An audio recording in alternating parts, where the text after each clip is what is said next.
I have made the decision to quit TikTok. So it's been a while since I've posted on YouTube. If you follow me on social media, then you know that I recently quit TikTok. I had at least 650,000 followers. If you follow me on Instagram, then you got a little more explanation because I've been talking about it on there. But I just wanted to come on here and answer more questions because I feel like YouTube kind of deserves its own video.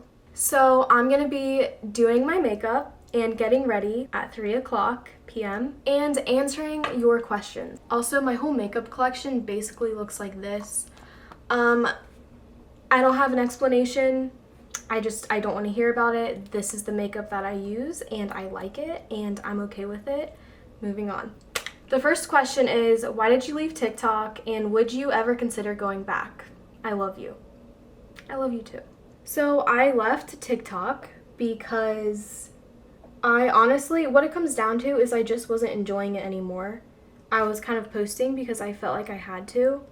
And I felt like this crazy thing happened to me. Like I got followers so fast. And if I wasn't going to keep going with it, then that's like a huge missed opportunity. And I kind of felt guilty even thinking about leaving it. Well, one day I woke up and I was just kind of fed up. I was just fed up with all of TikTok culture and all of the toxic comments. Not just like on my page or my videos, but come on, like most of TikTok is kind of horrible. There's a lot of debate, a lot of arguments, a lot of tearing people down. Like the amount of comments I see about someone's appearance is just horrible. And that's kind of the opposite of my mission. So one, I just hated the platform. I just didn't like it.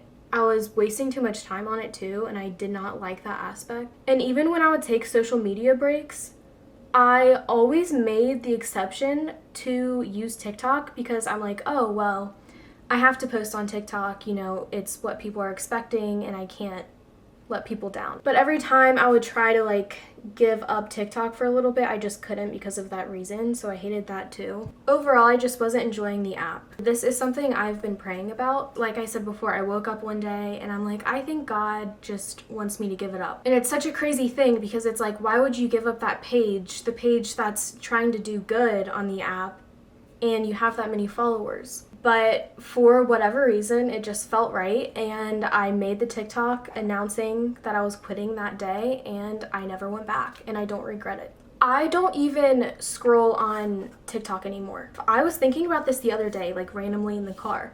I am so much happier.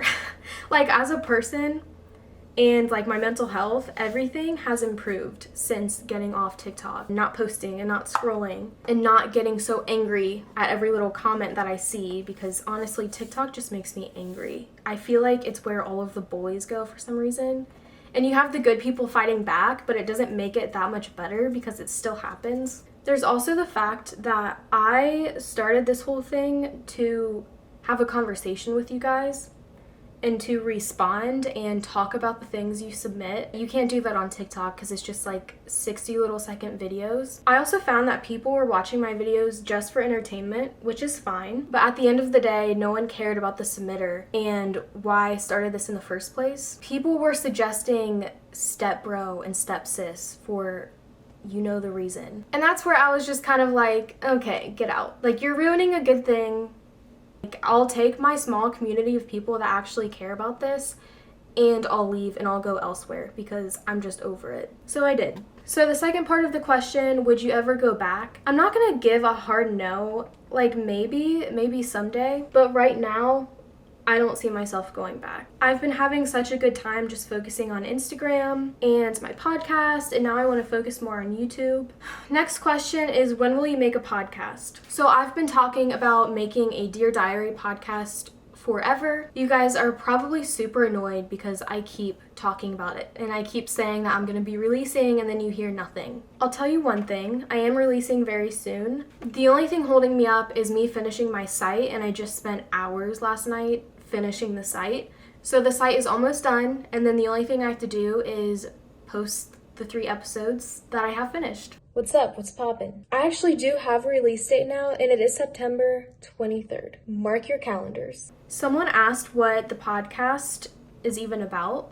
So each episode has a theme. The first episode is about body image and eating disorders. and then I read 3 to 5 entries about that specific theme, and then I talk about them. Like literally just girl talk. I give my personal experiences, my tips. It's definitely not a depressing podcast. I know it sounds like it, but I really want to try to make it uplifting. I want to help you guys grow up, essentially, because growing up is extremely hard, especially in a world with social media. So it's basically how I'm talking right now, except much more organized and entertaining, and I actually get into the nitty-gritty of the things we go through. Next question is, do you have any tips for insecurities, like being insecure about your natural hair? I love this question because I just recently decided that I'm going to do one of the next 2 episodes on insecurities. I just feel like we all have this one thing that is always living in the back of our minds that we're worried about when it comes to our appearance or how we act or like some habit or behavior that we do. I'm just convinced there's a deeply rooted insecurity in every single one of us. And while that seems really depressing, I do think it helps to just know that someone else is going through it. I'll obviously cover this topic in like the whole podcast episode that's upcoming. I think you have to recognize that 1, no one is perfect, even though it seems like that on social media, which I also talk about that in my podcast, just saying. And 2, you will have something that you hate about yourself that at least one other person on this earth would kill to have. I don't know who you are or what kind of hair you have, but if you have any other hair than straight and flat and does nothing, I'm jealous. Anyways, I have a lot of deep diving to do into this topic, and I have a lot of things I want to say, but just stay tuned for the episode. Next question is, why did you start Dear Diary? So it started as one thing, and then I feel like it evolved. I work from home, and I kind of work like in the video field. So I wanted something that could be a creative outlet for me that was just for fun. And I've wanted something like this for years, but I just couldn't think of the right thing to do. One Sunday in church, I was praying about it because I just felt like it was the right time.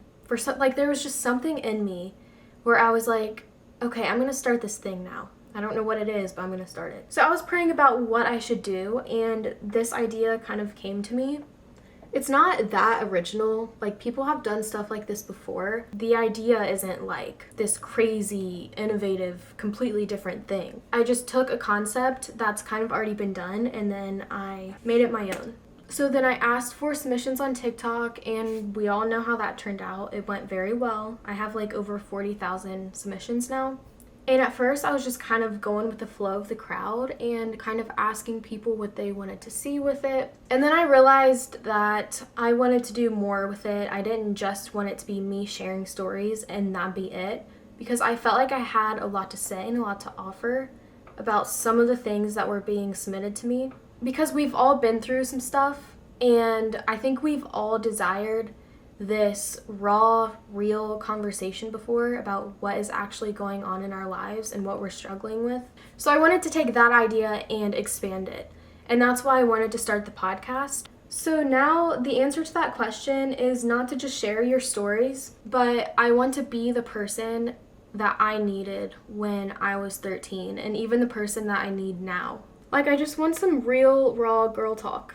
You know, someone asked how old I was. I'm 23. You guys are probably so sick of hearing that. I feel like I answer it every time, but people still ask, so I don't know. Next question is, what was it like getting engaged, and how did you know your fiance was the one? We actually met the summer after 8th grade. I felt like he was husband material from the start. We just immediately clicked and like understood each other. So we were like best friends, but we didn't actually start dating until our junior year of high school. I honestly don't know how you know someone is the one. Like, I feel like I know, but I don't know how to explain it. Like, Evan's just my best friend. Like, we love each other the same. It's not one-sided at all. I laugh the hardest when I'm with him. He respects me, he wants the best for me, and I genuinely want the best for him. We both desire a family. We both tend to value the same things. We see eye to eye on life. He sees marrying me and being a dad as his ultimate life dream, and I see being his wife and being a mom as mine. I don't know.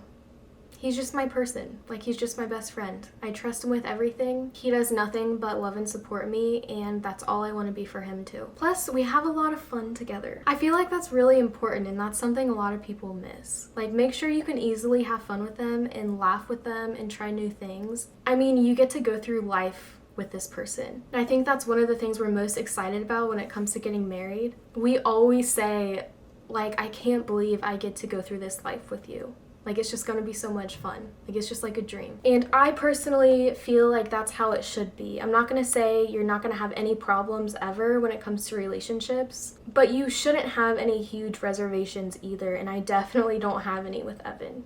Do you plan on having children in the future? Yes. I literally just talked about this, but I am so excited to be a mom. And I feel like I remember my childhood so vividly. And I guess I just can't wait to be the person to help my kids when they're growing up. So that's my daily makeup. Before you go, this video is sponsored. Seriously, don't leave. I'm just about to open this and show you all the stuff I got. It's gonna be fun. If you don't know what FabFitFun is, it's like a seasonal subscription box. So they send you a box of stuff 4 times a year, and it's literally just like getting presents. You do get to pick most of the stuff in your box, so you don't get a lot of stuff you don't need. You just get the stuff that you actually want. It sends to Canada, the US, and the UK. Let's look at my stuff. First, I got this necklace. Simple and cute. I also got this primer. That's what it looks like. I don't use a primer. I've never used a primer. So I saw this and I'm like, I should probably do that. I then got this makeup eraser thing. It literally just takes off your makeup. I don't know how it works, but it does it. I also got slippers. I picked these because I wear slippers all the time. I never walk around barefoot. I don't know why, I just don't. I thought these were perfect for fall and the winter, and they are so soft. I also got this foot mask. Apparently these are supposed to peel off a layer of your skin, and that sounds fun. Got some lotion because I ran out and my skin's mega dry. I also got this cleansing cream. It's not a soap. It's a cream that takes off your makeup. Lastly, I got this cute little backpack purse thing. I'm not a purse person. I don't like carrying stuff. I like backpacks. And I thought this was a cute little perfect basic backpack. The whole box can be worth around $200, and the actual price of it is $50. But with the code Dear Diary, you can get $10 off and get it for $39.99, which is $40. We all know this is a brand deal, and when they asked me if I wanted a free box, I said yes. My honest thoughts, it is really fun. It's like getting presents. It's stuff that you wouldn't normally think about. I needed new slippers for the winter, never thought about it. I needed a primer, never thought about it. My favorite thing about it personally is that if I don't need a specific thing from the box, so that you can pass it off as gifts to other people because it's really nice quality stuff. Code Dear Diary, check it out if you want. Follow my Instagram if you haven't, because that's the one place I actually update people. And you can expect me to be back on YouTube. I decided I'm not giving up YouTube. I'm still going with it. And subscribe, of course, if you aren't already.